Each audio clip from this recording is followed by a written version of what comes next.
Thank you so much, sir.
in terms of coverage. How much we can draw down on that will depend on the severity of the disaster. Our disaster financing policy takes into consideration those events that are high frequency but low severity, such as floods, and these can be dealt with through budget reallocation or reserve and the contingency funds to provide immediate resources for relief efforts. For the higher severity, low frequency events such as hurricanes, we have to use insurance instruments such as the facility that we have with CREF, our Caribbean partner. And it says in times of disaster, or policy, that is, start with what we can reallocate, what we can defer, what we can delay or cancel. And if that is not enough, go to the next layer, the contingency fund and the national disaster fund. This is $4.8 billion. Then you go to the National Natural Disaster Reserve Fund that has $1 billion. Together, these two funds total $5.8 billion and are Jamaica's own resources.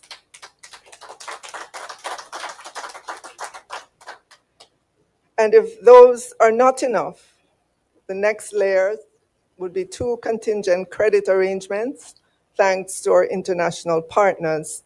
And I'm pleased to note that on Tuesday, March 4th, 2025, an additional facility was added for an amount of $6.5 billion to bring the disaster coverage for Jamaica, again, just to reiterate that number, to $130.6 billion. Of course, how much we can access will depend on the severity of the disaster.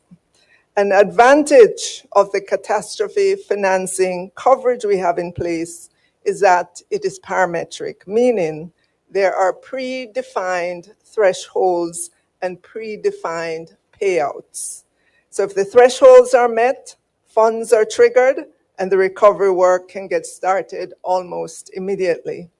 Compare this with traditional insurance, in which there would have to be a detailed damage assessment, which, as you know, could take months of backing and forthing and agreeing and disagreeing about what's damaged, what's not damaged.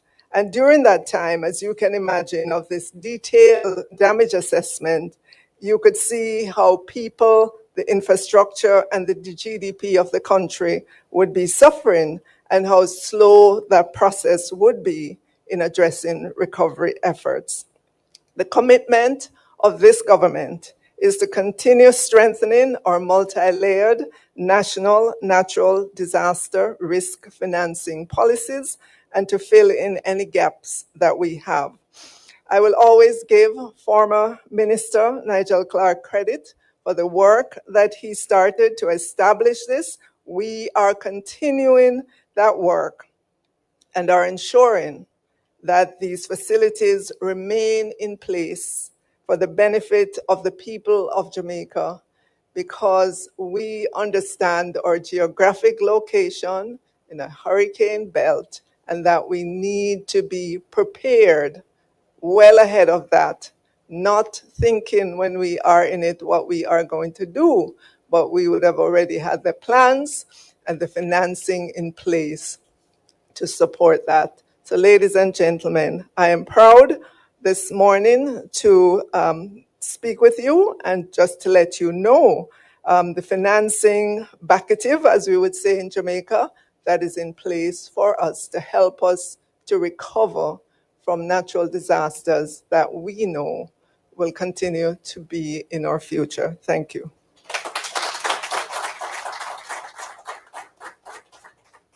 The presentation there from the Minister of Finance, and this is good to hear that the national, let me get it right, the NNDRF NNDRFP, right, is in place. It was not only in place last year when we were hit by Beryl, but it is in place now. God forbid, but should there be a natural disaster this year? Let's rejoin our moderator. This room for today's function. I think they deserve a big round of applause, and I want to thank working closely with the ARPEM.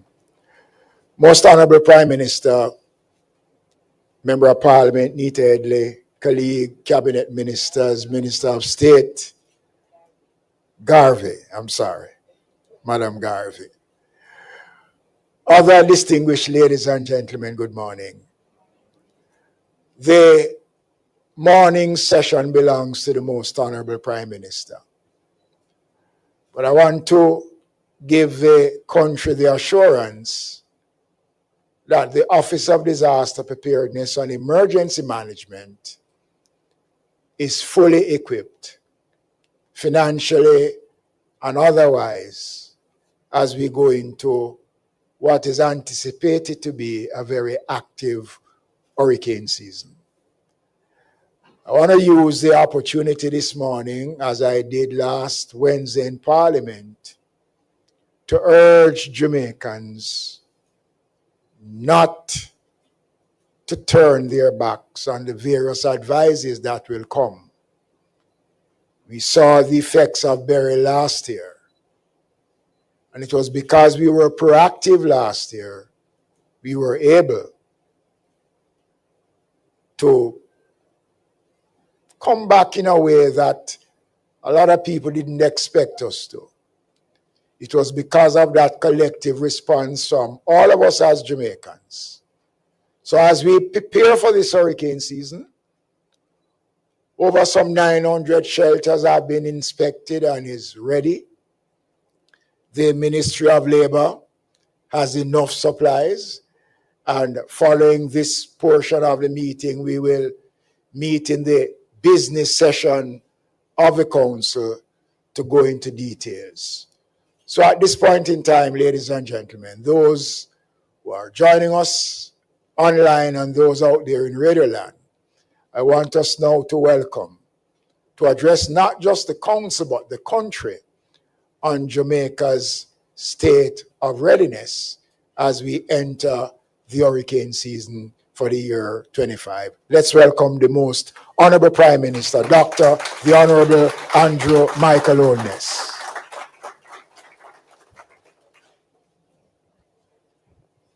All right, as you heard there, the main address.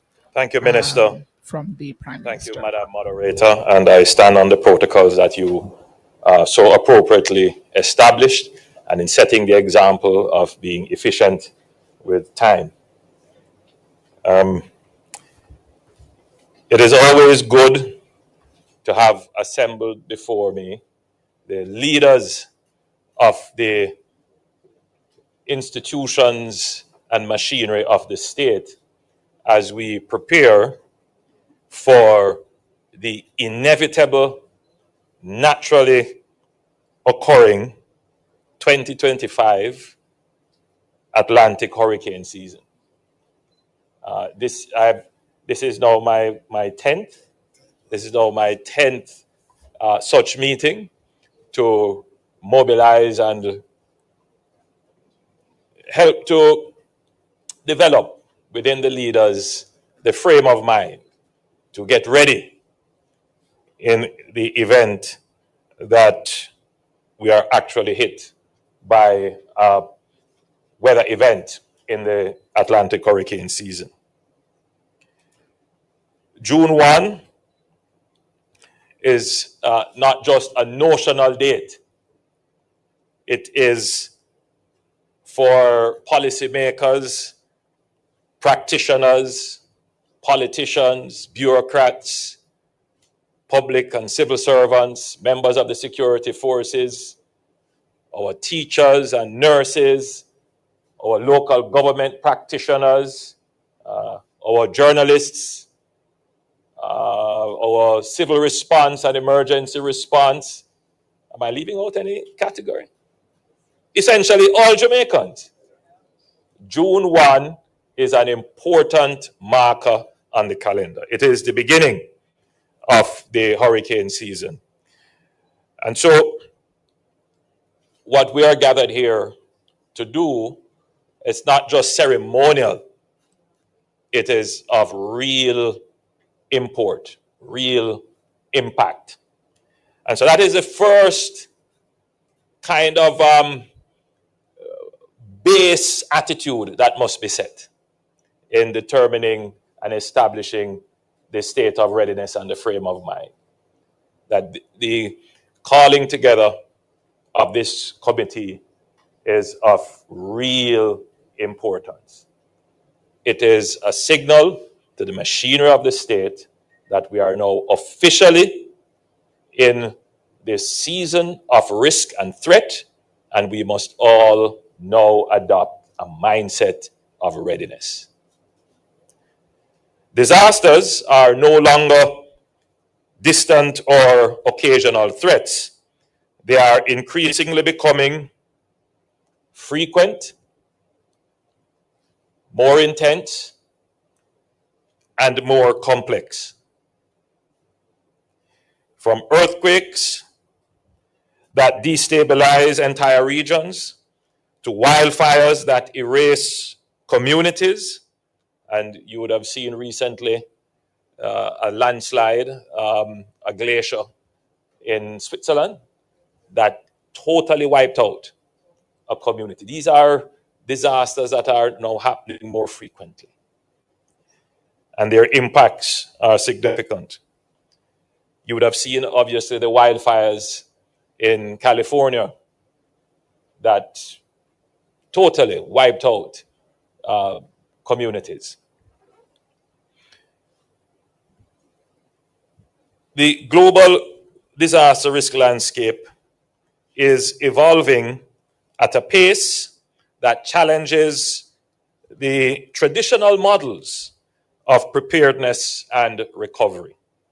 For small island developing states like Jamaica, one extreme weather event is enough to undo years of hard-earned economic progress.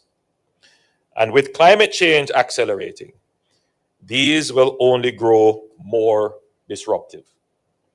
I want to elucidate this point a bit. We are accustomed to seeing weather events that could be considered once in 50 years in terms of its occurrence. But in the last 20 or 30 years, we're seeing weather events that would normally occur once in every 50 occurring, sometimes as many as 1 in 10.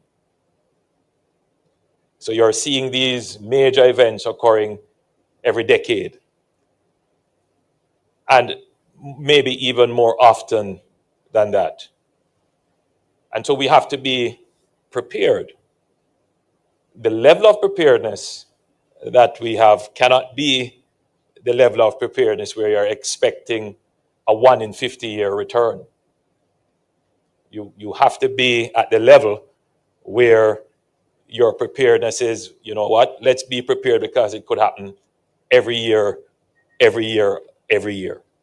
That's the level of preparedness that we will have to have.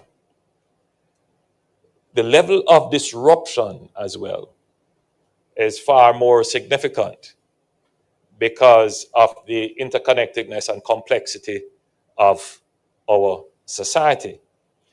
So one weather event can trigger not just displacement of citizens because they have lost their homes. You're going to now have to look at the health situations that can follow, the law and order situations that can follow, the impact on the other areas of the economy, particularly those that are directly related to agriculture, the impact on trade because of the dislocation of supply chains.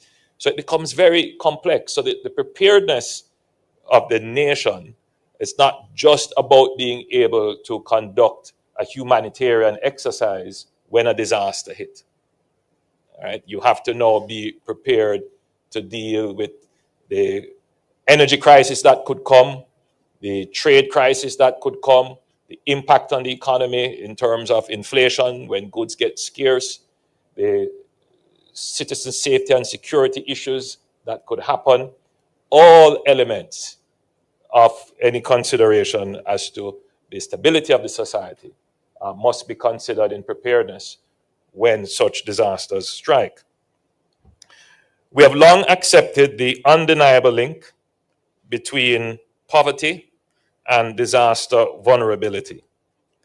Those with the least often bear the greatest burden. And that is an absolutely true statement. It is the poor that is most affected by disasters. So when we are planning our preparedness response, we must be thinking about, first and foremost, who are the most vulnerable and who are the persons without means to be able to recover on their own. So that must be a prime consideration in our disaster recovery. So I'm speaking to many heads of agencies and entities here. So if it is a matter for the local government to consider in your constituencies and in your various localities, which community is going to be impacted, not just by the weather, not just by a flood, but from a socioeconomic standpoint. Which community do you need to have stocks and resources pre-positioned and prepared to respond to? You have to be planning for that. If it is the Ministry of Labor and Social Security, you have to be thinking, how are you going to get resources to those persons who are on the PATH program and who would depend on your PATH checks? How are you going to get things to them quickly?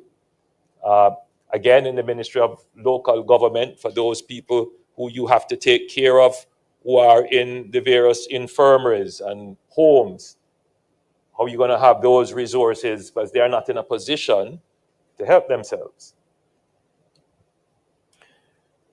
So, as Prime Minister, I have made it a national priority to mainstream disaster risk management into every tier of governance and every corner of our society.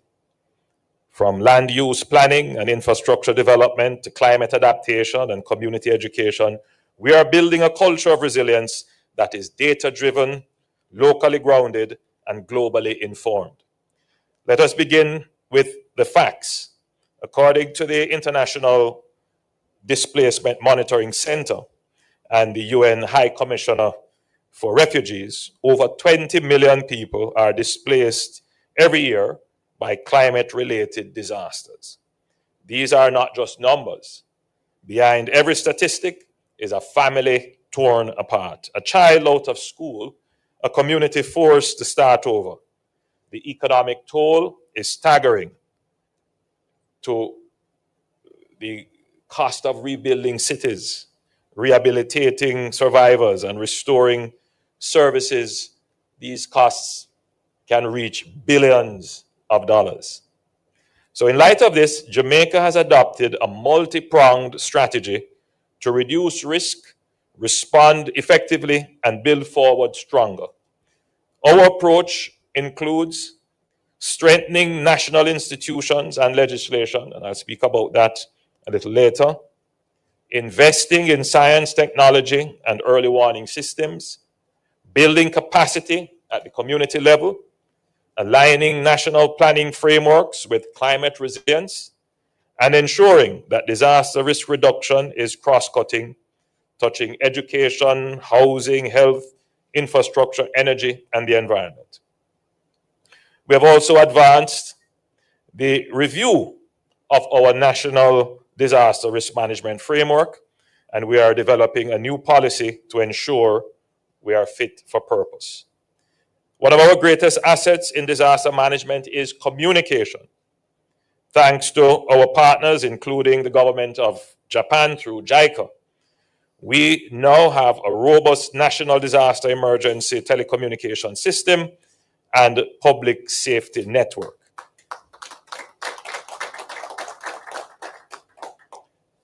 These allow us to disseminate real-time alerts, mobilize response teams, and reach even our most remote communities in times of crisis. But while we have made progress, we must be honest about where gaps remain. Now, following the devastation of Hurricane Beryl last year, we established the Disaster Risk Management Review Committee to assess our disaster preparedness and response efforts in the aftermath of the hurricane, with a view to learning from the experience and strengthening our readiness and response to both natural and man-made hazards. The committee was chaired by Major General Anthony Anderson and comprised distinguished experts, including Dr. Paris Leahy, Ms. Trudy Deans, and Mr. Jonathan Brown, and I want to thank them for their work and contribution. Ms. Deans is here representing the committee. The committee undertook a comprehensive review of our disaster framework, identifying key vulnerabilities and priority areas for reform, from ODPEM's leadership role and the structure of that organization and its current state of leadership, and community preparedness, another critical element, specifically now looking at the various local government committees and community response organizations, to disaster financing, the role of the Ministry of Finance with the buffers created in our budgets and the insurance that we have signed on to. We looked at infrastructure resilience, specifically looking at the work of the NWA, the NWC, JPS, and we also examined the use of technology. And that, I'll say a few words on the use of technology a little later on in my presentation. While Jamaica has made significant strides in early warning systems, again, that is to be noted, and we, again, give our appreciation to the government of Japan through JICA for assisting us with the establishment of an emergency communication system. We have structured planning, particularly in the Ministry of Finance. I don't think anyone could complain about the speed at which the Ministry of Finance responded with the resources. I certainly didn't hear any complaints from the Minister of Labour and Social Security. I didn't hear any complaints from the Minister of Education. The response was swift. And I didn't hear any complaints either from the Minister of Local Government, except to say they want more. But I think the Ministry of Finance should be commented. I don't think that the country would immediately associate the Ministry of Finance with disaster preparedness and response. But, you know, that is where it starts. If you don't have an economy, then you're going to be relying on other people to help you recover from your disaster. And I want to say as clearly as I can, what has changed in Jamaica in the last decade is that we are able as a country, right, with God's protection and blessings, we have been able to stand on our own 2 feet and respond effectively to disasters. That's a national achievement.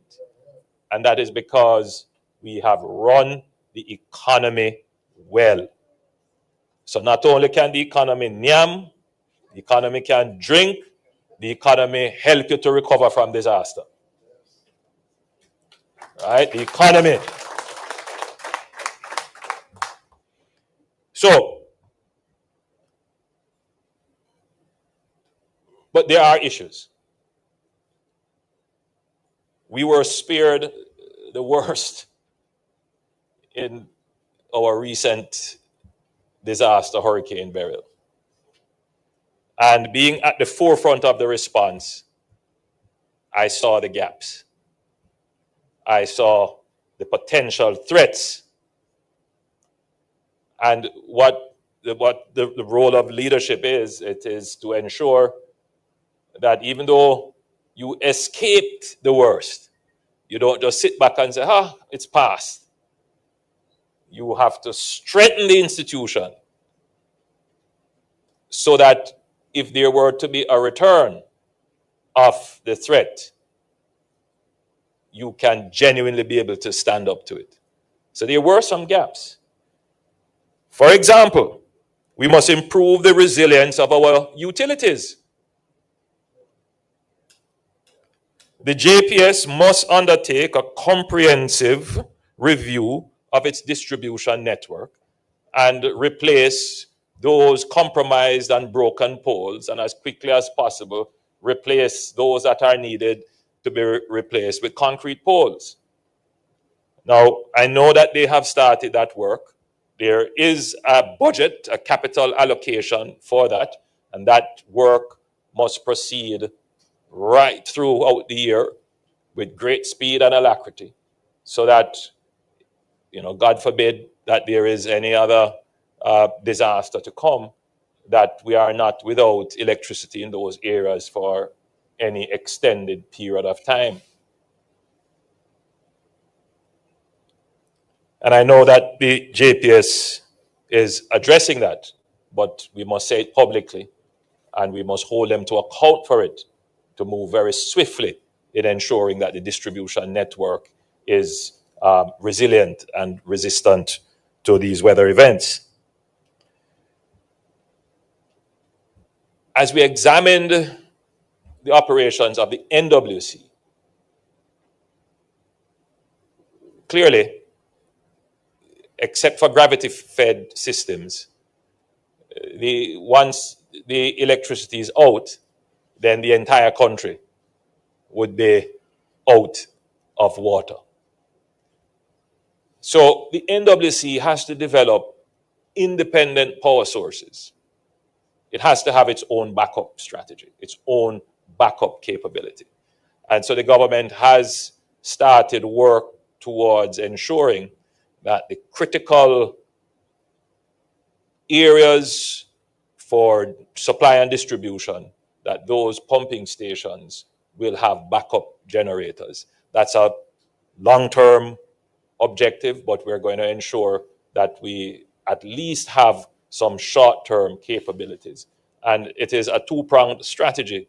One strategy is to solarize some of the pumping stations that we have so that we have independent power. And the other strategy is to introduce generators that can carry the pumps for a reasonable period of time should there be a failure in the electricity utility. And we have started that recently.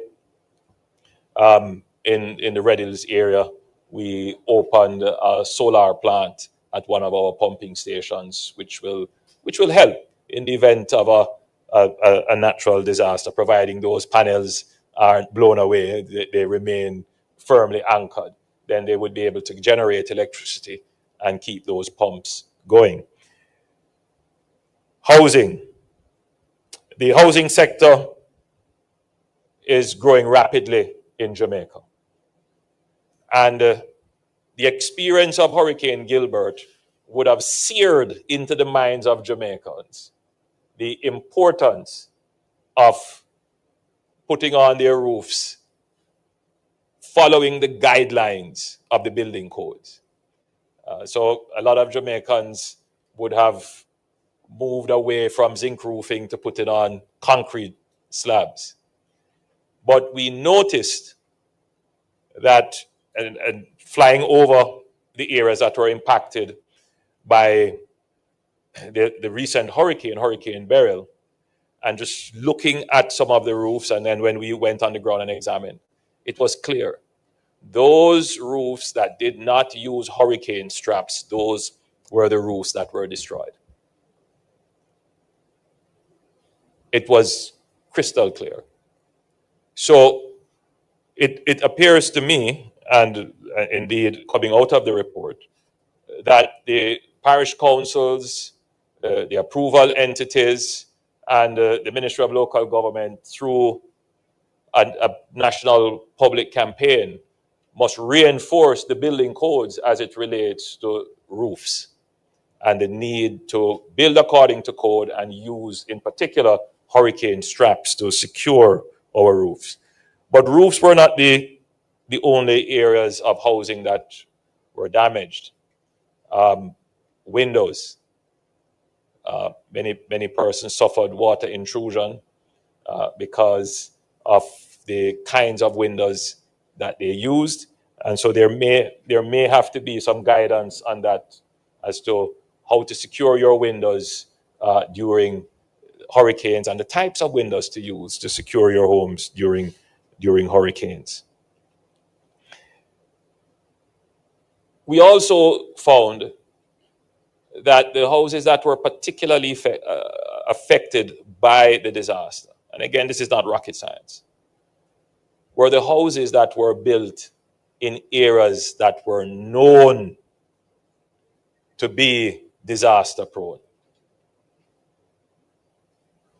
So people who built in the swamps or close to swamps, who built on the gully banks or close to the gully banks, who built on unstable slopes, those were the houses that were most affected. People who built in areas that are known for flooding. So, in a sense, Minister Mackenzie, we already know where the damage is going to take place. We will have to strengthen our settlement policy, our enforcement as it relates to where people settle and how they settle.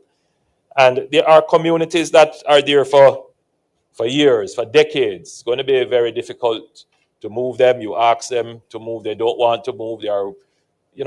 They're emotionally connected to the community. But my own view is that if you know you're going to build in an area that is prone, the technology to build and build as safely as you can exists.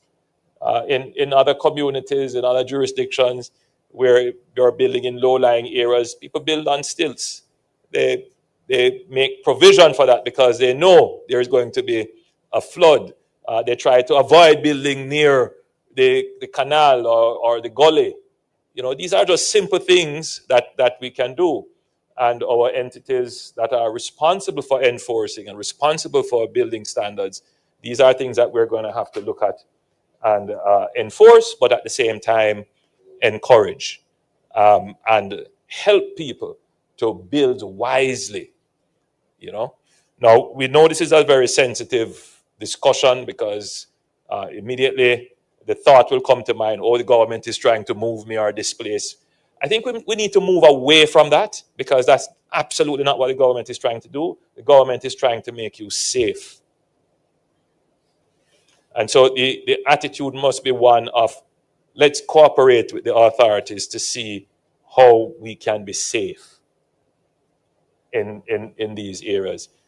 Because the truth is, the government can't relocate everyone all at once. We simply don't have the capacity. But for those that are in the extremely dangerous positions, if the government comes to you and says, listen, if there's a heavy rain, this slope is going to go, as we have done in an area called Wees Road in East Rural St. Andrew, where we have gone to people to say, all right, we'll help to relocate you. And they say, no, we'll stay. Some have accepted, and a few have decided that they will stay. I pray every day that nothing more happens and we don't have to send in the JDF and other response entities to try and keep those persons safe. But it is the reality. So I'm hopeful that the nation listening today and those people who know that they are in the disaster-prone areas, that the mindset needs to change, and maybe you need to start to approach your parish council or your member of parliament to say, can we start a process to either help build my resilience, improve the strength and structure of my home, or see how we can be relocated? I think that has to be the mindset now, given that you are going to have greater frequency and greater intensity of natural disasters that will affect your habitat and your home. Now, we must accelerate the expansion of early warning systems.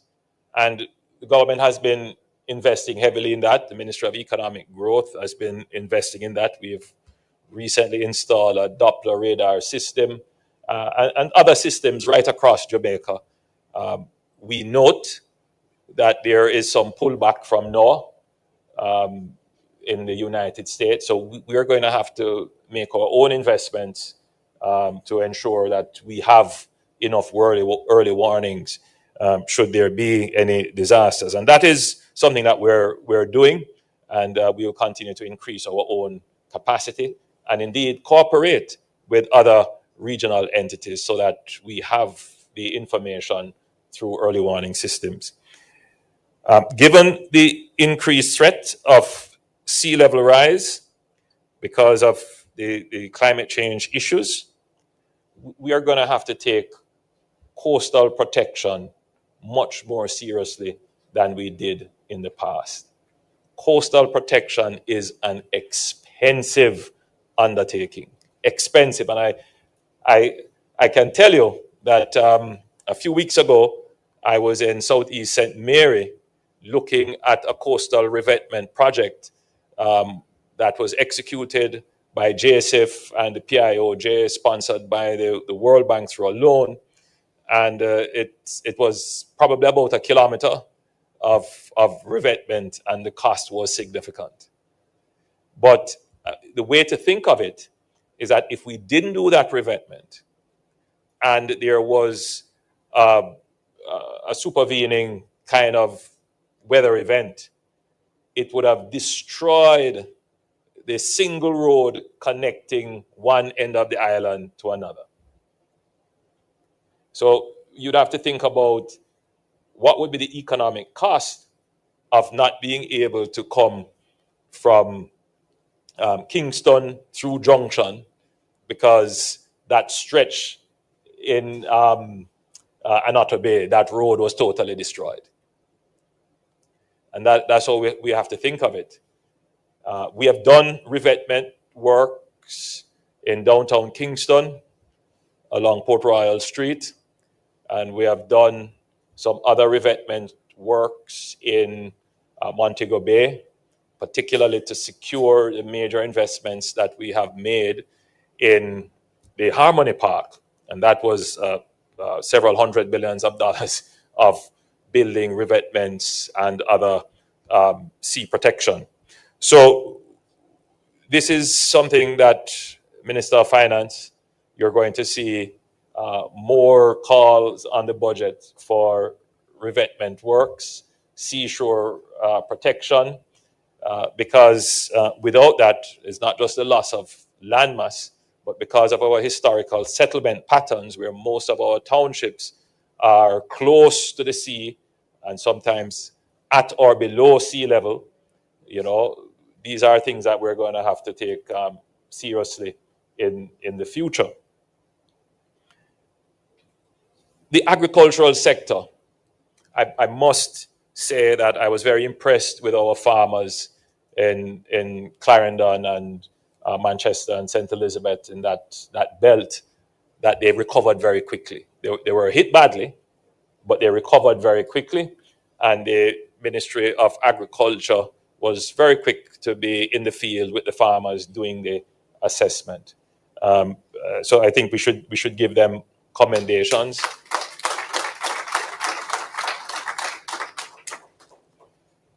The response was financial, but they did get some supplies. And I think we're going to have to kind of strengthen our response there to see how best we can help farmers, especially those that are utilizing grow houses like greenhouses and other covered agricultural technology. They suffered badly because of the damage to their greenhouses. So there needs to be, greater outreach and education as to how to dismantle, how to protect, and whether or not there are actually technologies that are available that could be deployed to secure greenhouses in the event of these kinds of disasters. Again, let me say that the Ministry of Finance did well in terms of the mainstreaming of disaster risk in the whole financing process, whether it is through insurance, setting up buffers. And when we speak in this language of buffers and insurance, the average person may not immediately see why that is important. For decades before, we had established a disaster fund, and there was literally nothing in the disaster fund. But what this administration has done in the last decade is that every year we set aside a certain percentage of the budget and we place it in the disaster fund. So when we were hit by Beryl, there was a certain portion of the disaster response that we could fund immediately without having any fiscal impact, meaning without having to go and borrow or not spend on something in order to spend on the disaster response. And then we purchased some insurance, which were we able to call on that? Some of the CRIF, right? We called on the CRIF, and then we participated in a very innovative financing arrangement called the catastrophe bond. We didn't call on that because it didn't reach the parameter to trigger the call of those funding. But if it did, we would have it. So we have what is called a multi-layered response. In other words, we can respond out of our own resources that we saved. We can respond out of insurance that we bought, and we can respond out of a very innovative financing instrument called a catastrophe bond. And because of that, the citizen who is displaced can expect to get response from the government fairly rapidly. Now, at that point, I wish to make an appeal to every Jamaican. There is an expectation that in a disaster, the government would be at liberty to suspend or ignore the rules as it relates to how it disburses public resources.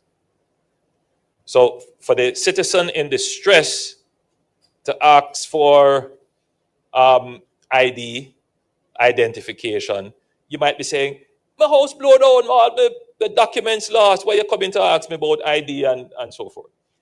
After disaster has passed and it goes to the committee of parliament, it is the same citizens who are going to say that, and represented by their parliamentarians, that the government gave grants to people who didn't exist.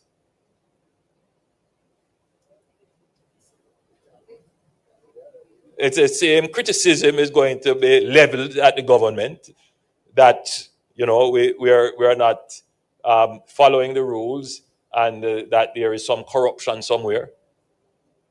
So we can't suspend the rules. We understand the situation that you are in, but as you live in this democracy with the rules and laws that we have, you also need to prepare for a disaster by doing a couple of things. Firstly, your ID may be a physical document. Protect that. Put that in a safe place. Put it in a Ziploc bag. You know, if you have to keep it on your person, protect it. But your ID, in a sense, is also digital and not exclusive to you. Well, it's exclusive to you, but it's not held by you alone. So, for example, if you have your TRN number and you are able to tell us what your TRN number is, we can go and check to verify that, oh, this is a TRN number, and then we can go through a process of verifying who you are. So, in other words, the loss of your TRN number does not mean you've lost your identification, because that's backed up somewhere in a safe database. So you need to be able to, if you can, memorize, but have copies of it. Keep them, those physical representation of your ID, in a safe place. That's number one. Number two, we are not going to be able to give out the response, recovery grants, and so forth without conducting some form of assessment first. So, you know, I've met people who come and say, Prime Minister, my house mash up, I'm going to get nothing. And I would say, all right, have they come to assess your house? No, me not see nobody yet. But you don't need for assess nothing, Prime Minister. I see the house that mash up. Well, I am not the qualified assessor. So somebody has to literally come and check, because in a disaster, there are persons who will say, which we have situations where the social workers go out and somebody come and says, my house, this, you know, and see it mashed down there, and take the person's number. And then when that person comes home from work now, the social worker is already gone. And then, you know, they go to the ministry to say, I live at X address, and I heard you came by, but you didn't see me. And when the social worker checks the address, he says, no, but I came there and somebody claimed your benefit. So all kinds of shenanigans can happen in a disaster. So we must ensure that the systems of accountability continue to work even in a disaster. And as citizens, you can play your role by being informed and having your identification at hand. It's very important. As I move around the country, I do get the complaints that I haven't gotten yet, or they have assessed and I haven't gotten yet. I've applied and I haven't gotten yet. And when I check with the Ministry of Labor and Social Security and the other entities, many problems. Names are incorrectly spelled. The TRN numbers are incorrect. All kinds of issues with identifying. The phone numbers are not right. All kinds of issues. So as you know, your responsibility, your duty to help yourself as a citizen is to make sure that your details are correct, so that it helps with the speed of the response. Now, as I shift from that to look at the humanitarian and the relief responses, we found that there were many challenges there from the report. The first challenge is that the lead in the humanitarian response, certainly in terms of the assessment, would be the Ministry of Labor and Social Security. And they would need to have persons who are trained, social workers, to do this. We didn't have enough, because it meant pulling your social workers from their day job, their normal duties, to now go and transition into a disaster response function, which some of them may not be trained in, some of them may not have had experience in. And indeed, it is a very intense kind of operation. Some of them don't have the gears to do it, and some of them are victims of the disaster themselves. So what that caused was a delay in the response. And even if the response was mounted, it took a long time to reach to persons who needed it. So we're going to have to rethink how we create a body of assessors who can be easily mobilized with training, that should a disaster strike, we can mobilize them rapidly and have them in the field quickly and extensively, so that the citizen does not have to wait too long before a representative of the state reaches out to them. Now, the Jamaica Defense Force is the repository, let me put it another way, is the backup for everybody else in this regard. And the challenge is how to get all the entities that have prime responsibility, first responsibility for the disaster relief and the humanitarian relief, to coordinate effectively with the resources of the JDF. And so these are some protocols that we have picked up that needs to be worked out to ensure that we are in the field quickly and that we are responding quickly to the response. The other issue that we faced was we did not have a unified database of persons who were affected by the disaster. So what you found is that you could very well have duplication of effort. So someone could get a benefit from the Ministry of Labor and Social Security, get a benefit from ADPEM or some other entity giving, and then go to the what we call the food for the poor, for example, who would go to the non-governmental entities that are also on the field of response. So we are looking at setting up a kind of centralized database where, at least in the first instance of the response, everybody can get at least once. Because what you find it is that it is those citizens who are in the know and who are connected who will get 2, 3, 4, 5 times, while someone who is not in the know, not properly identified, not connected, gets nothing, but is out there being very critical of the system. That, see, nobody don't care about me. You know, when that's not really the case. It's just how the system is organized, or rather not properly organized. And so one of the things that we're going to have to do is set up this kind of central database, which then leads me to the issue of technology. The Ministry of Labor and Social Security, the Ministry of Local Government, the two prime entities we must embrace technology, certainly in terms of the digitalization and the establishment of the central database. That's absolutely critical if we're going to be able to distribute the humanitarian and recovery support in a quick and timely fashion. So that is something that we are working on and coordinating.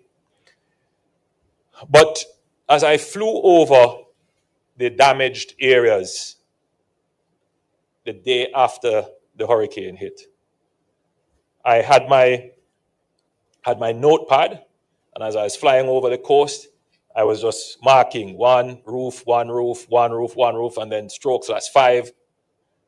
In other words, I could do a rapid assessment just by flying over. And I suspect that the JDF does that and with their aerial capabilities.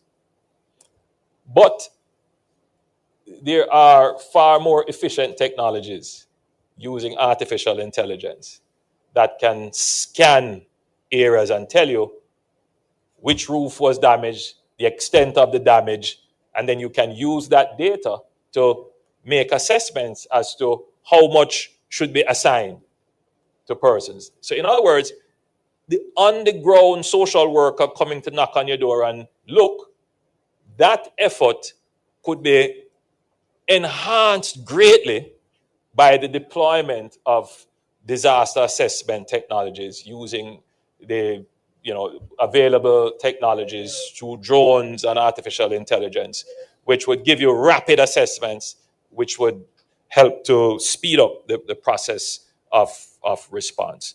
So this is something that we recommend strongly to the Jamaica Defence Force, the ODPEM, Ministry of Local Government. That capability needs to be integrated into our disaster response. So, our telecommunication providers. Now, generally, I think Jamaica has a very, very robust telecommunication infrastructure. It has served us well. It has carried us through storms and are back up relatively quickly. But we have seen where they are vulnerable to criminal activity, particularly the theft of fuel, the theft of generators, the theft of copper and fiber, and sometimes even the repeaters. So that is a significant vulnerability. I know they have invested heavily in trying to secure the equipment that keeps the network running, but I think that the government must now create special legislation to place special harsher penalties on those persons who prey upon these critical infrastructure. Now think about it. Someone goes and steals, 50 gallon, 100 gallon of fuel. That repeater cell site goes down. The person who steals, gets whatever he gets. I don't know how much they get for that fuel. They probably sell it at half price. But everybody else is without. The commerce that doesn't get to go through, right? Somebody in an emergency need to call a hospital or get some emergency service. That one thief would have put an entire community at risk. And we cannot treat it as, him just thief some fuel. That level of thinking in our society where we make excuses for these kinds of acts, we must take that out of our mind. His act is not stealing from the telecommunication company. He's stealing from you. He's taking away your security and your safety.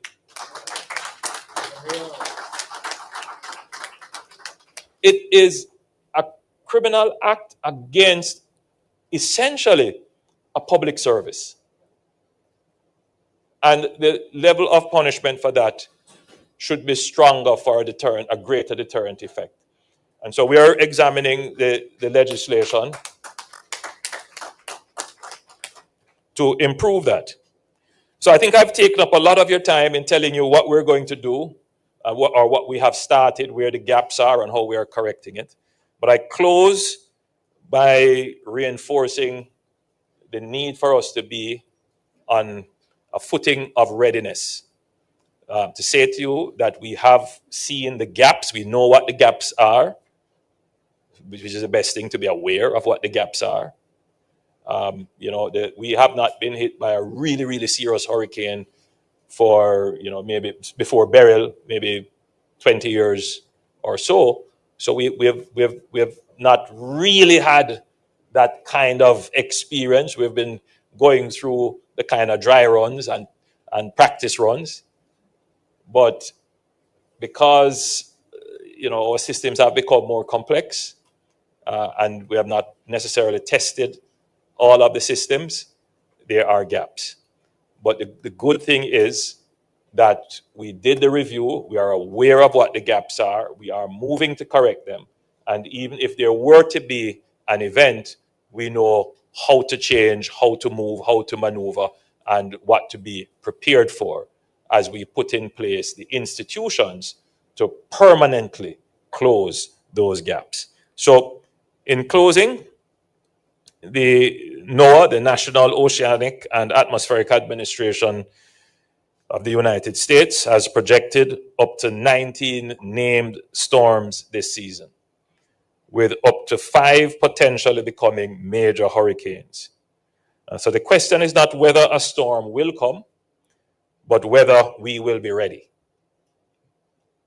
Preparedness saves lives, preparedness protects progress, and preparedness shortens recovery. So I want to leave you with this. Building resilience is about empowering our people, strengthening our systems, and preserving our development gains. We must not only bounce back, but we must bounce back higher, and we must bounce forward.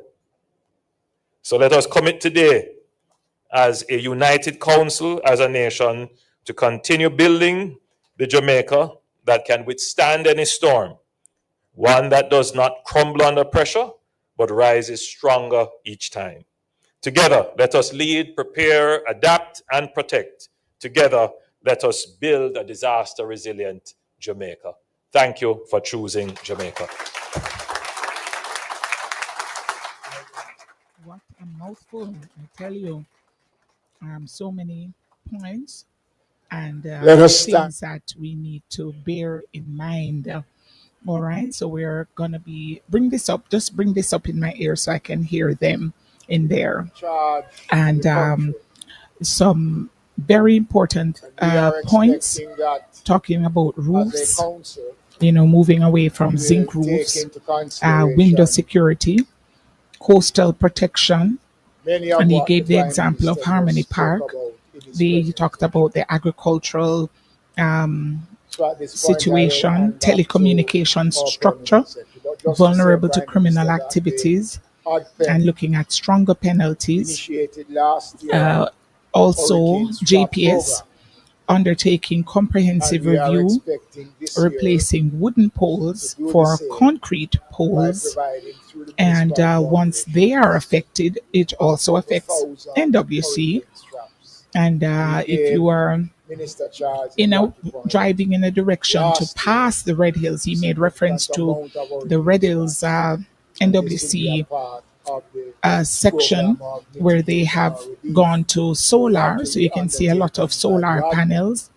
He did The mention discussions too, around you know, the building I do pray that approvals they won't be as it affected during relates any to storm. how roofs But looking are at them, I think secured, they Prime are Minister. well secured. But Those you know how it goes when discussions storm have time commenced, and come. the building plan, Information the that is data building driven, plans that exist local in the content, building and code do also international speak expertise. to a specific So area as to the how aim is to construction bounce back, around but not just roofs bounce must back, be but done. bounce But back we will higher intensify and bounce back those forward. discussions So as as we go we on, Prime had Minister. shared Thank you. earlier, we are going to be interviewing some persons, and we're getting ready for that segment.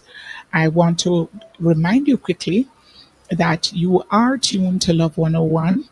And of course, we're bringing to you the special presentations from the Ministry of Local Government and Community Development on the National Okay, thank you, Disaster Risk Minister, and Management also thank and you, plans by the Prime Office of Minister, for Disaster that Preparedness and detailed review and Emergency charge to the Council Management. this morning. They At this are time, we continuing have their arrived at presentations, a break in but the we will be agenda moving for away today, and and having this is our the time special that interviews. allows I don't know if Darren, our do you distinguished want to guests just take a and quick Prime break, Minister throw back who to the had to studio? leave I'll or throw back has to the another studio, event to take leave care if of so business, desires. and we'll be right back However, with our for the interview second leg segments. of the Thank program, you which so is the much for business making it Love components, 101. we'll Over to have you, Darren. presentations from respective agencies to commence the day.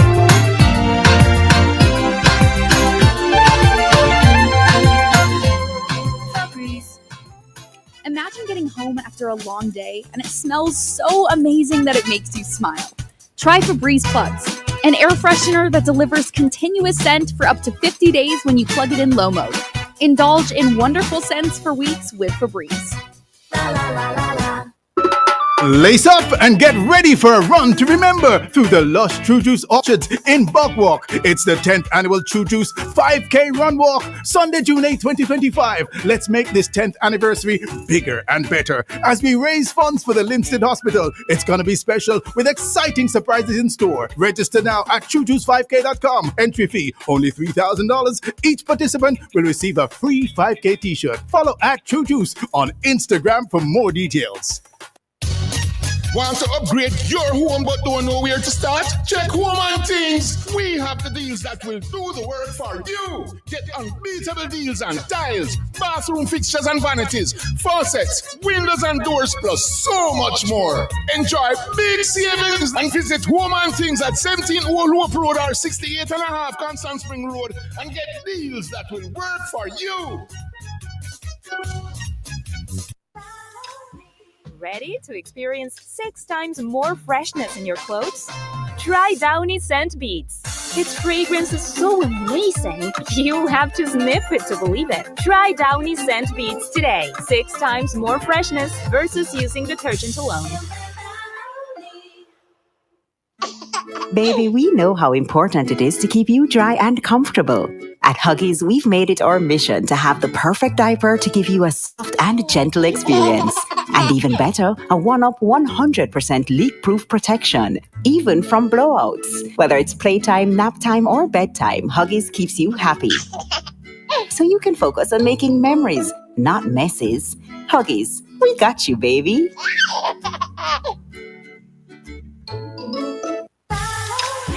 Ready to experience 6 times more freshness in your clothes? Try Downy Scent Beats. Its fragrance is so amazing, you have to sniff it to believe it. Try Downy Scent Beats today. 6 times more freshness versus using detergent alone. The time on Love 101 is a minute after 12 o'clock.